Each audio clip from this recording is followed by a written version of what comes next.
Last जो हमारे video थी उसमें हमने बात की थी सुपरपोजिशन प्रिंसिपल। हमारा जो टॉपिक है वेव ऑप्टिक्स में हम जो पढ़ रहे हैं वो फर्स्ट टॉपिक जो हम पढ़ रहे हैं इंटरफेरेंस ऑफ लाइट पढ़ रहे हैं।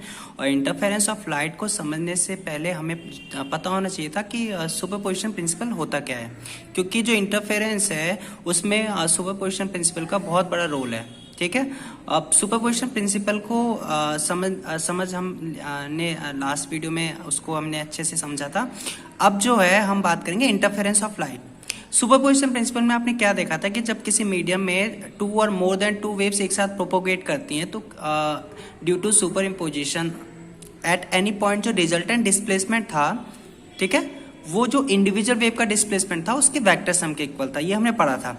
ठीक है, अगर हम दो वेव्स कंसीडर कर रहे हैं फॉर एग्जांपल, तो अगर वो प्रोपोगेट कर रही हैं तो दोनों में अगर वेव सेम फेज में चल रही हैं, ठीक है, यानी एक का क्रस्ट दूसरे के क्रस्ट पे ओवरलैप कर रहा है, तो जो होगा वहां पर जो डिस्प्लेसमेंट होगा वो मैक्सिमम होगा। ठीक है, अगर एक का क्रस्ट दूसरे के ट्रफ पे आपका सुपर इम्पोज कर रहा है तो उस केस में जो रिजल्टेंट डिस्प्लेसमेंट है वो मिनिमम होगा। ये हमने सुपरपोजिशन प्रिंसिपल में डिस्कस किया था। इंटरफेरेंस ऑफ लाइट में जो है अब हम कुछ सुपरपोजिशन प्रिंसिपल को यूज तो हम करेंगे, लेकिन जो दो वेव्स हैं उनमें कुछ स्पेशल प्रॉपर्टीज को हम ऐड करेंगे जिससे हम इंटरफेरेंस को डिफाइन करेंगे। ठीक है, अब सुपरपोजिशन में हमने कहा था कि दो वेव्स आपकी होनी चाहिए, लेकिन हमने वहां पर कंडीशन नहीं ये नहीं कहा था कि दोनों का एम्पलीट्यूड सेम होना चाहिए या दोनों की जो फ्रीक्वेंसी है वो सेम होनी चाहिए या दोनों की वेवलेंथ सेम होनी चाहिए, ठीक है, या दोनों सेम फेज में होनी चाहिए या दोनों के बीच कांस्टेंट फेज डिफरेंस होना चाहिए। ये सब हमने वहां पर बात नहीं की थी सुपरपोजिशन प्रिंसिपल में। इंटरफेरेंस ऑफ लाइट में हमें जो है जब हम इंटरफेरेंस ऑफ लाइट पढ़ेंगे तो हमें जो है उस सुपरपोजिशन प्रिंसिपल में कंडीशंस को यूज करना है। अब हम दो वेव्स तो लेंगे, लेकिन दोनों वेव्स में एक कुछ प्रॉपर्टीज लेंगे। नंबर वन, दोनों वेव्स की जो फ्रीक्वेंसी और वेवलेंथ है वो सेम होनी चाहिए इंटरफेरेंस ऑफ लाइट में। अभी जो हम पढ़ रहे हैं इंटरफेरेंस को हमें अगर अच्छे से समझना है तो हम जो अभी लाइट की बात कर रहे हैं, हम जो लाइट लेंगे हम ये लेंगे कि जो लाइट है उन दोनों अगर हम दो सोर्स ले रहे हैं, दो लाइट ले रहे हैं, क्योंकि दो वेव्स होनी चाहिए ना, तभी तो इंटरफेरेंस होगा। इंटरफेरेंस के लिए मोर देन आपका वन लाइट होना जरूरी है, तो हम टू लाइट्स ले रहे हैं, टू लाइट वेव्स ले रहे हैं। अब दो लाइट्स वेव आप ले रहे हैं, लेकिन दोनों की कंडीशन क्या है कि दोनों लाइट्स वेव जो है वो सेम फ्रीक्वेंसी की होनी चाहिए और सेम वेवलेंथ। फ्रीक्वेंसी सेम है तो ऑब्वियसली बात है वेवलेंथ भी सेम होगी। ठीक है, सेकंड, दोनों जो है उनका एम्पलीट्यूड या तो इक्वल हो या नियरली इक्वल हो। ठीक है, एंड थर्ड वन इज दोनों वेव्स सेम फेज में होने चाहिए और अगर उनके बीच में फेज डिफरेंस है तो वो कांस्टेंट होना चाहिए, यानी वो टाइम के साथ चेंज नहीं होना चाहिए। ठीक है, फॉर एग्जांपल या तो वो साथ साथ चलें दोनों, या अगर वो आगे पीछे भी चल रही हैं लेकिन उनके बीच का जो डिफरेंस है वो सेम रहना चाहिए। फॉर एग्जांपल जब जो आर्मी वाले जब आपका परेड करते हैं तो उनके बीच में एक के पीछे एक रहते हैं, लेकिन उनके बीच का जो गैप है वो डिफरेंस है वो कांस्टेंट रहता है हमेशा। ठीक है, तो वही हम बात कर रहे हैं। तो अब जो है इंटरफेरेंस में हम जो बात करेंगे तो इंटरफेरेंस ऑफ लाइट क्या है, when two lights of when two lights having same frequency or wavelength, having same amplitude or nearly equal to amplitude, and having same phase difference or a constant phase difference propagate in a medium simultaneously, then due to superposition of two waves, the intensity or energy of waves redistributed, and this phenomena is known as interference. ठीक है, यानी अगर हम देखें तो interference of light है क्या, the phenomena of redistribution of energy of light. ठीक है, intensity of light, energy of light कहें या इंटेंसिटी ऑफ लाइट कहें, due to superposition of two और more than two light waves having same frequency, first condition जो है, exactly और approximately same amplitude and having constant phase difference is known as interference of light। यानी जब दो light जिनकी frequency same हो, जिनके बीच में फेज डिफरेंस कांस्टेंट हो और जिनका एम्पलीट्यूड नियरली इक्वल हो, जब एक दूसरे के ऊपर सुपर इम्पोज होती हैं तो ड्यू टू सुपर इम्पोजिशन जो उन अलग अलग लाइट्स की जो एनर्जी थी वो दोबारा से एक ओवरऑल जब रिजल्टेंट आता है तो वो रीडिस्ट्रीब्यूट हो जाती है। कहीं पे वो एनर्जी जो है मैक्सिमम होगी और कहीं पे वो क्या होगी, मिनिमम होगी। यानी कहीं पे आपको ब्राइटनेस दिखेगी और कहीं पे आपको डार्कनेस दिखेगी। तो ये इंटरफेरेंस ऑफ लाइट है। इंटरफेरेंस ऑफ लाइट क्या है, redistribution of energy of light ही है due to superimposition of two waves. ठीक है, बट दोनों वेव्स की कंडीशन क्या है, two waves having same frequency और amplitude, having same frequency or wavelength, having same amplitude and a constant phase difference। ठीक है, तो इंटरफेरेंस को अगर आप सिंपल लैंग्वेज में कहेंगे तो इंटरफेरेंस क्या है, interference is the phenomena of redistribution of energy और intensity of light due to superposition of two waves और मोर लाइट वेव्स, टू और मोर लाइट वेव्स। ठीक है, लेकिन उसके साथ जो वेव्स हैं उनकी कंडीशन हमें पता है कि फ्रीक्वेंसी सेम है, दोनों की वेवलेंथ सेम है, एम्पलीट्यूड नियरली इक्वल है और फेज डिफरेंस कांस्टेंट है, या तो फेज डिफरेंस जीरो हो यानी सेम फेज में हो। ठीक है, अब ये रीडिस्ट्रीब्यूशन ऑफ एनर्जी होता कैसे है, इसको हम जो है जब हम इसकी इंटेंसिटी डिस्ट्रीब्यूशन की डेरिवेशन करेंगे इंटरफेरेंस में की, उसमें हम इसको क्लियर कर लेंगे कि किस तरीके से आपका एनर्जी रीडिस्ट्रीब्यूट होती है। ठीक है, तो इंटरफेरेंस जो है वो उसमें जो है एनर्जी का रीडिस्ट्रीब्यूशन होता है, तो यानी उसमें जो एनर्जी है मैक्सिमा और मिनिमा इस तरीके से डिस्ट्रीब्यूट होती है। तो इंटरफेरेंस जो है एग्जांपल है वो उसमें जो है कंजर्वेशन ऑफ एनर्जी पे बेस्ड है इंटरफेरेंस। ठीक है, उसमें जो है एनर्जी आपकी एक पॉइंट से दूसरे पॉइंट पे ट्रांसफर होती है। ठीक है, एनर्जी का लॉस नहीं होता, केवल ट्रांसफर हो रही है, कहीं पे मैक्सिमम और कहीं पे मिनिमम है। ठीक है, तो ये इंटरफेरेंस ऑफ लाइट की डेफिनेशन हो गई। ठीक है, सो जब किसी मीडियम में दो वेव्स एक साथ प्रोपोगेट करती हैं तो वो एक दूसरे को इंटरफेयर करती हैं। ठीक है, यानी एक दूसरे पे सुपर इम्पोज होती हैं, और ये आपका जो रीजन है आप देख रहे हैं जहाँ पर दोनों वेव्स एक दूसरे को इंटरफेयर कर रही हैं, ओवरलैप कर रही हैं, उसको हमने बोला है इंटरफेरेंस ऑफ लाइट। ठीक है, तो इसमें हम जो है दो सोर्स जो ले रहे हैं वो दोनों सोर्स कैसे हैं, कोहेरेंट सोर्सेज हैं। ठीक है, और आप ये देख सकते हैं कि एक दूसरे पे जब ये वेव आपका सुपर इम्पोज हो रही है तो इस फिनोमेना को हमने इंटरफेरेंस कहा हुआ है। ठीक है, क्योंकि इसमें जो है इंटेंसिटी डिस्ट्रीब्यूट हो जाती है।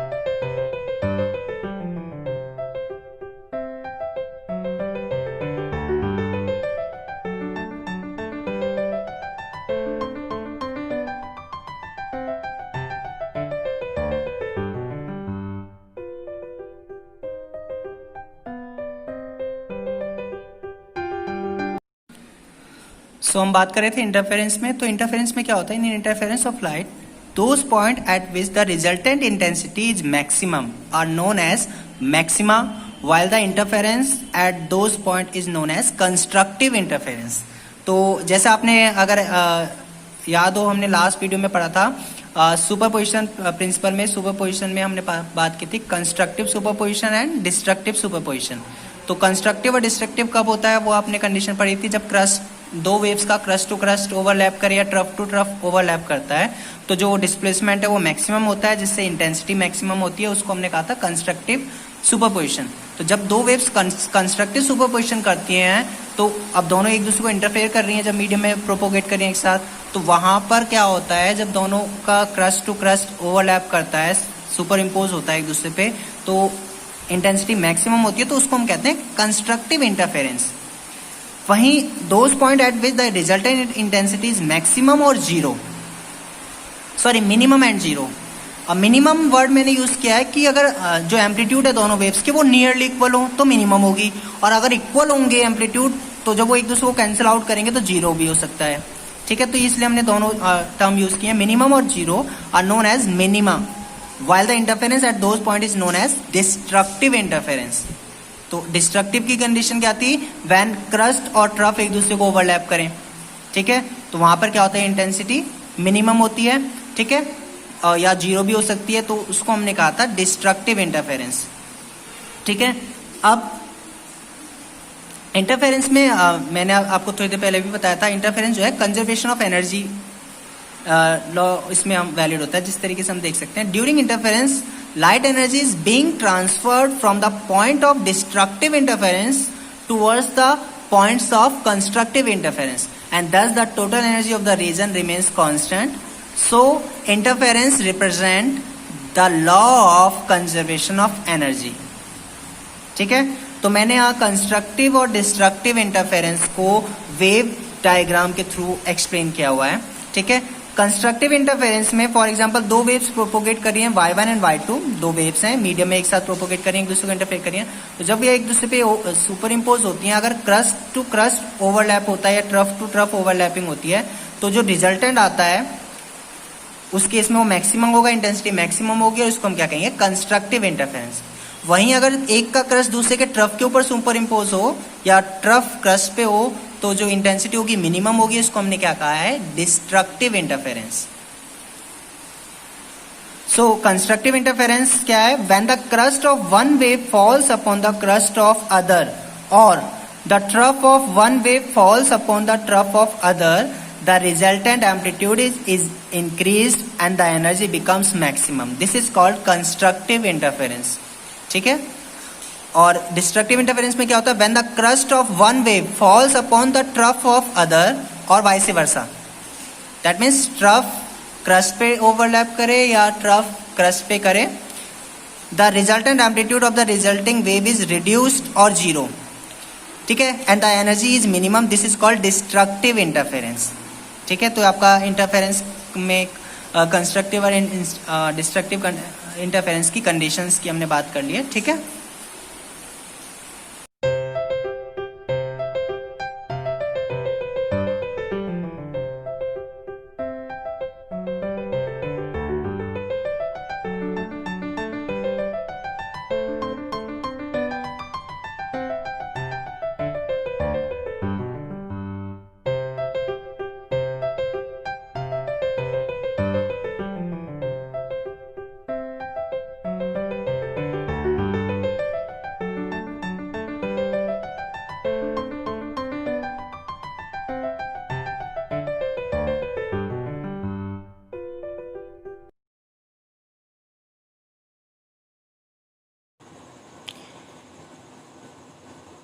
सो यहाँ पर हमने एक सोर्स लिया है जिससे आपने दो सोर्स क्रिएट किए हुए हैं। जब वो दोनों सोर्स एक साथ मीडियम में प्रोपोगेट करते हैं तो वो एक दूसरे पे सुपर इम्पोज होते हैं। ठीक है, तो अब इसमें जो वेव्स है, इसमें जो आपका सॉलिड लाइन है इसको हमने माना है कि ये वेव का क्रस्ट है, और जो डॉटेड लाइन है वो क्या है, ट्रफ।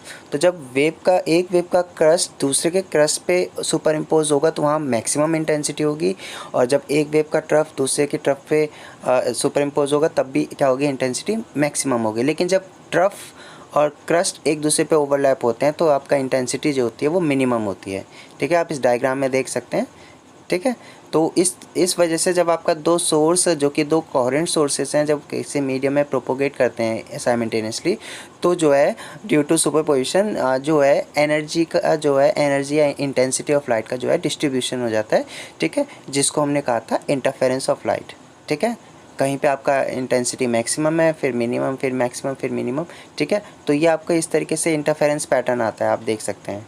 मैक्सिमम कब होगा, जब क्रस्ट टू क्रस्ट ओवरलैपिंग होगी या ट्रफ टू ट्रफ ओवरलैपिंग होगी, और मिनिमम कब होगा, जब क्रस्ट पे ट्रफ ओवरलैप करेगा। ठीक है, दो वेव्स में ये जो आप देख रहे हैं, जो वेव्स हैं, जो सिंगल सोर्स है उससे जो वेव निकल के आ रही है उसमें क्रस्ट ट्रफ दोनों है, जिसमें क्रस्ट को हमने सॉलिड लाइन से रिप्रेजेंट किया है और डॉटेड लाइन से हमने ट्रफ को रिप्रेजेंट किया हुआ है। ठीक है, तो इंटरफेरेंस क्या है, the distribution of intensity of light on the account of superposition of two waves is called interference. ठीक है, अब कंडीशन जो है इंटरफेरेंस के लिए क्या कंडीशन होनी चाहिए, एक प्रॉपर इंटरफेरेंस होने के लिए हमने पढ़ा भी था, सोर्स क्या होने चाहिए, आपके नैरो होने चाहिए, सोर्स कोहेरेंट होने चाहिए। तो दो कोहेरेंट सोर्स बनाने के लिए हम एक ही सोर्स से दो सोर्स डिवाइड करते हैं, क्योंकि दो अलग सोर्स कभी भी कोहेरेंट नहीं हो सकते। तो इसमें हम क्या करते हैं, एक सिंगल सोर्स से दो सोर्स क्रिएट करते हैं। ठीक है। तो कंडीशन क्या है, the two sources should be coherent, और वो सोर्स कैसे होने चाहिए, नैरो होने चाहिए, ठीक है। और the source should lie very close to each other, ठीक है। और जो है स्क्रीन से जो है डिस्टेंस जो है वो एक फाइनाइट डिस्टेंस होना चाहिए। अब आपने इंटरफेरेंस में क्या देखा है कि इंटरफेरेंस में जो सोर्स है वो दो सोर्सेस हम यूज करते हैं, ठीक है। तो हम दो सोर्स या दो से ज़्यादा सोर्स भी यूज़ कर सकते हैं, लेकिन हम यहाँ पर जो एक्सप्लेन कर रहे हैं वो दो सोर्स को यूज़ करके कर रहे हैं। लेकिन दो सोर्स को जब हम यूज़ कर रहे हैं, ठीक है, तो वो दो सोर्स दो टाइप के हो सकते हैं। जो सोर्सेज हैं वो उनको हमने दो कैटेगरी में डिवाइड किया हुआ है, coherent sources and incoherent sources. अब कोहेरेंट सोर्सेज क्या है और इनकोहेरेंट सोर्सेज क्या है? जब दो सोर्स हम ले रहे हैं तो ऐसा हो सकता है कि दोनों सोर्स जो हैं दोनों की फ्रीक्वेंसी सेम हो, दोनों की वेवलेंथ सेम हो, दोनों का एम्पलीट्यूड भी सेम हो सकता है नियरली, ठीक है। और दोनों या तो सेम फेज में होंगे, अगर फेज डिफरेंस है तो वो कांस्टेंट रहेगा। तो उसको हमने किस कैटेगरी में रखा हुआ है? कोहेरेंट सोर्सेज में। वहीं अगर आपका दो सोर्स जो हैं अगर उनकी बेसिक फ्रीक्वेंसी वेवलेंथ सेम हो, एम्पलीट्यूड भी सेम हो, लेकिन उनके बीच जो फेज डिफरेंस है वो टाइम के साथ वेरी करें, तो उसको हम जो है एक कैटेगरी में करते हैं जिसको हमने नाम दिया है इनकोहेरेंट सोर्सेज। सो कोहेरेंट सोर्सेज की बात करें, ठीक है, two sources are said to be coherent if they emit light waves of the same frequency or wavelength, nearly the same amplitude, and are always in same phase with each other or having constant phase difference। तो दो source को हम coherent sources कब कहेंगे? जब दोनों source की wavelength same हो, फ्रीक्वेंसी सेम हो, एम्पलीट्यूड या तो इक्वल हो या नियरली इक्वल हो, और दोनों के बीच या तो फेज डिफरेंस जीरो हो यानी सेम फेज में हो, और अगर फेज डिफरेंस है तो वो कैसा हो? कांस्टेंट हो, तो हम उसको कोहेरेंट सोर्सेज कहेंगे। वहीं the light sources are said to be incoherent if there is no definite phase relation between waves emitted by the sources. That means उनका जो फेज डिफरेंस है वो डेफिनेट ना होके, ठीक है, टाइम के साथ वेरी करे, ठीक है, यानी phase difference between the waves varies with time. तो उसको हमने किस कैटेगरी में रखा हुआ है? इनकोहेरेंट सोर्सेज में। यानी incoherent sources does not have constant phase difference, उनका फेज डिफरेंस चलता रहता है, मतलब चेंज होता रहता है टाइम के साथ, तो हमने उसको इनकोहेरेंट सोर्सेज में यूज किया हुआ है, कहा हुआ है, इंक्लूड किया हुआ है, ठीक है। एग्जाम्पल के थ्रू अगर हम देखें तो अब दोनों वेव्स की जब हम फ्रीक्वेंसी और वेवलेंथ की बात कर रहे हैं तो दोनों सेम कलर की होंगी। तो मैंने यहाँ दो कलर की वेव ली है, ग्रीन कलर की फॉर एग्जांपल। तो दोनों वेव जब प्रोपोगेट कर रही है मीडियम में, तो जब ओवरलैपिंग हो रही है तो दोनों का जो फेज डिफरेंस है वो जीरो है, यानी जीरो के ऊपर जीरो, ठीक है, पाई ओवरलैपिंग हो रही है ना क्रस्ट के ऊपर क्रस्ट, तो इनके बीच फेज डिफरेंस कितना है? जीरो है, यानी ये क्या है? सेम फेज में है। तो ये कौन से सोर्सेज होंगे? Coherent source. अगेन दूसरा एग्जाम्पल लिया, दो सोर्सेज से जो लाइट निकल रही है, अगेन इनके बीच फेज डिफरेंस है लेकिन कितना है? पाई। अब वो हर जगह पाई है तो वो कांस्टेंट है, तो अगेन हम इन दोनों सोर्सेज को क्या कहेंगे? Coherent sources. वहीं अगर हम इनकोहेरेंट की बात करें, इनकोहेरेंट सोर्सेज में क्या है? इनकोहेरेंट सोर्सेज में ये दोनों सोर्सेज की बात करें तो इनका जो फेज डिफरेंस है वो चेंज हो रहा है टाइम के साथ, ठीक है, तो कांस्टेंट नहीं है, तो इसको हमने क्या कहेंगे? दोनों सोर्सेज को इनकोहेरेंट सोर्सेज। सेम यहाँ पर देखें, ठीक है, तो ये कौन से होंगे? आपके इनकोहेरेंट सोर्सेज। अब हम नेक्स्ट जो है डिस्कस करेंगे condition for interference. Conditions for interference, हमने ये देखा कि इंटरफेरेंस में जो दो वेव्स हैं जो एक साथ प्रोपोगेट कर रही हैं, दो से ज़्यादा जो वेव्स एक साथ प्रोपोगेट कर रही हैं, उनके लिए हमने कुछ कंडीशंस उन पे अप्लाई की हुई हैं कि वेव्स जो है should be in constant phase difference, waves should have same frequency and wavelength, and they have nearly equal to wave amplitude और इक्वल टू एम्पलीट्यूड, ठीक है। तो ये कंडीशंस हमने यूज़ किए हैं। एक प्रॉपर इंटरफेरेंस को अगर हम ऑब्जर्व करना चाहते हैं तो उसके लिए हमें कुछ कंडीशंस, कुछ बातों का ध्यान रखना है। वो पॉइंट्स हम वन बाय वन डिस्कस करते हैं। सबसे पहला जो है, अभी मैंने आपको देखा, अभी इससे पहले हमने बात की थी कि जो सोर्सेस हैं वो दो टाइप के हो सकते हैं, coherent sources and incoherent sources. तो इंटरफेरेंस पैटर्न को स्टडी करने के लिए जो हम सोर्स यूज़ करते हैं वो दोनों ही सोर्सेज कैसे होने चाहिए? Coherent sources. That means they should have constant phase difference, ठीक है। तो वही है पहला पॉइंट, the two sources should continuously emit waves of same wavelength और frequency, otherwise the maxima minima will change with time. तो दोनों की जो फ्रीक्वेंसी और वेवलेंथ है वो सेम होनी चाहिए, ठीक है। The two sources must be coherent, they should have same phase और अ कांस्टेंट फेज डिफरेंस। दोनों सोर्स कोहेरेंट होने चाहिए, यानी उनका फेज डिफरेंस या तो सेम हो या फिर कांस्टेंट हो। ठीक है। Separation between two coherent sources must be small. जो दो सोर्सेज हम यूज कर रहे हैं कोहेरेंट सोर्सेज, उनके बीच का जो सेपरेशन है वो स्मॉल होना चाहिए। ठीक है। फॉर एग्जांपल अगर हम दो विंडो की बात करें, उससे लाइट आ रही है, तो अगर विंडो के बीच का जो गैप हो ज्यादा है तो लाइट क्या इंटरफेयर करेगी? क्या नहीं करेगी। तो जो सेपरेशन है वो क्लोज होना चाहिए ताकि वो इंटरफेयर करें और आपको इंटरफेरेंस पैटर्न यानी सुपरपोजिशन की वजह से इंटरफेरेंस पैटर्न आपको मिले।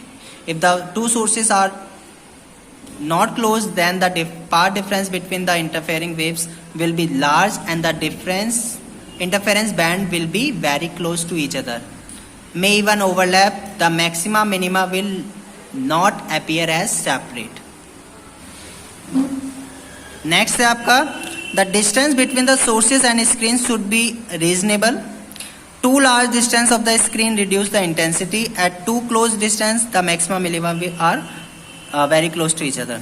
तो जो डिस्टेंस है स्क्रीन और सोर्स का, जहां पर हम स्क्रीन पे जो इंटरफेरेंस पैटर्न देखेंगे वो जो है शुड बी रीजनेबल होना चाहिए। ज़्यादा पास रखेंगे तो मैक्सिमम और मिनिमम ओवरलैप करेगा तो आपको इंटरफेरेंस पैटर्न नहीं दिखाई देगा, और ज़्यादा दूर होगा तो जो उसकी इंटेंसिटी है, लाइट की इंटेंसिटी, जैसे जैसे डिस्टेंस दूर होगा स्क्रीन से, आपका सोर्स से स्क्रीन दूर होगी तो इंटेंसिटी कम होती जाएगी। ठीक है। The coherent source must be narrow. जो सोर्सेस होने चाहिए वो नैरो होने चाहिए। अगर ब्रॉड सोर्स यूज करेंगे तो जो ओवरलैपिंग की वजह से आप इंटरफेरेंस जो पैटर्न है उसको ऑब्जर्व नहीं कर पाएंगे। The source should be monochromatic. Monochromatic means, mono means single, Chrome मतलब कलर, यानी जो लाइट्स हैं उन सेम कलर की होनी चाहिए, यानी लाइट्स की जो वेवलेंथ है वो सेम होनी चाहिए। ठीक है। मोनोक्रोमैटिक मतलब सिंगल कलर, एक कलर की होनी चाहिए। ठीक है। The amplitude of two waves must be equal और नियरली इक्वल। और एम्पलीट्यूड दोनों का क्या होना चाहिए? या तो इक्वल हो या नियरली इक्वल हो। अब हम बात करते हैं टाइप्स ऑफ इंटरफेरेंस। यहाँ हमने जो टाइप्स ऑफ इंटरफेरेंस की बात की है, हमने जो उसको क्लासीफाई किया है वो बेस्ड ऑन किया है कि दो सोर्स जो है हम देखो जो दो अलग अलग लाइट्स से जो वेव्स निकलती हैं वो कभी कोहेरेंट नहीं हो सकती। यानी दो अलग अलग जो सोर्स हैं उनसे निकलने वाली वेव्स कभी कोहेरेंट नहीं होती हैं। तो हम क्या करते हैं, एक ही सोर्स की लाइट को डिवाइड करके दो सोर्स बनाते हैं, और जब उसी लाइट से जो आपका दो सोर्स बनेंगे तो उनका जो फ्रीक्वेंसी है वो सेम होगी, फेज डिफरेंस क्या होगा? कांस्टेंट होगा, यानी वो कोहेरेंट सोर्सेज होंगे। तो अब एक सिंगल सोर्स से दो सोर्सेज बनाने के लिए हम दो मेथड यूज करते हैं। ठीक है। उसी के अकॉर्डिंग हमने टाइप्स ऑफ इंटरफेरेंस की बात की है।